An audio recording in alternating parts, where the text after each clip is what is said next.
Good day everyone, I'm Steve, and for today we are going to talk about information processing theory. What is information processing theory? Information processing theory is a cognitive theory that focuses on how information is encoded into our memory. The theory describes how our brain filters information from what we're paying attention to in the present moment to what gets stored in our short-term or working memory and ultimately into our long-term memory.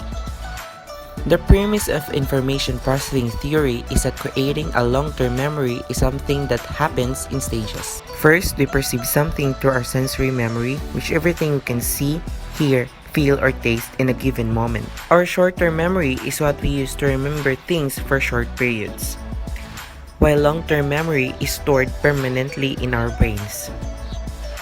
Information processing theory is developed by George Miller in 1950s.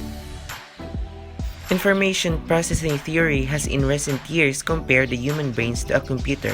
The input is the information we give to the computer or to our brain, while the CPU is linked to our short-term memory, and the hard drive is our long-term memory. Our cognitive processes filter information, deciding what's important enough to save from sensory memory to our short-term memory, and ultimately to encode into our long-term memory. The first stage in information processing is getting input. This occurs in our sensory memory. It is where we interact information from the environment through our five senses. The information will usually last from millisecond to 4 seconds. Our short-term memory.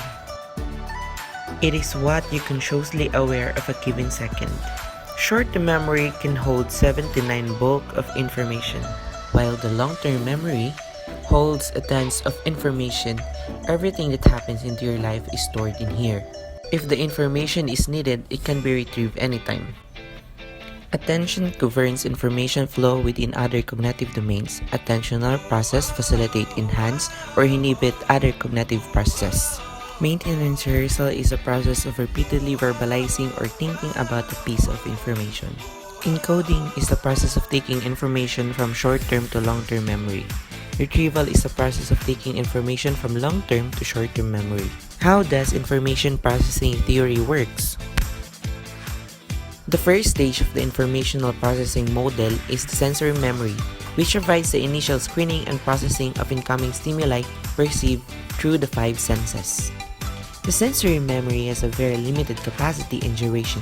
It can only handle between 3 to 7 units or stimuli at a time and only for about 1 to 3 seconds at a time.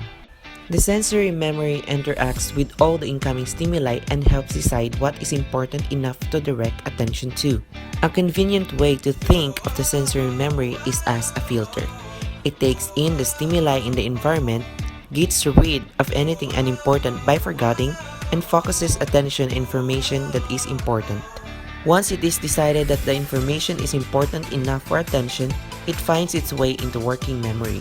The working memory provides temporary storage and manipulation of information being processed.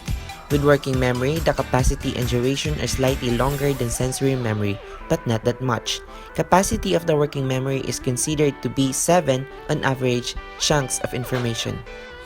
On average, the duration of information in working is about 5 to 15 seconds before it is forgotten.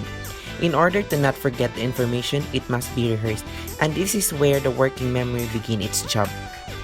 Rehearsal is referred to the manipulation of information currently stored in working memory.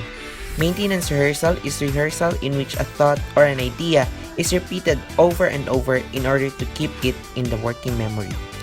Generally, the goal of rehearsal is encoding, or the storage of information into the long-term memory. Through encoding, information has arrived at the final stage of the information processing model, the long-term memory. Long-term memory is assumed to have infinite capacity and permanent duration. If information is encoded effectively into long-term memory, we can say that learning has occurred. Some information in long-term memory might be forgotten if it is no longer used or retrieved.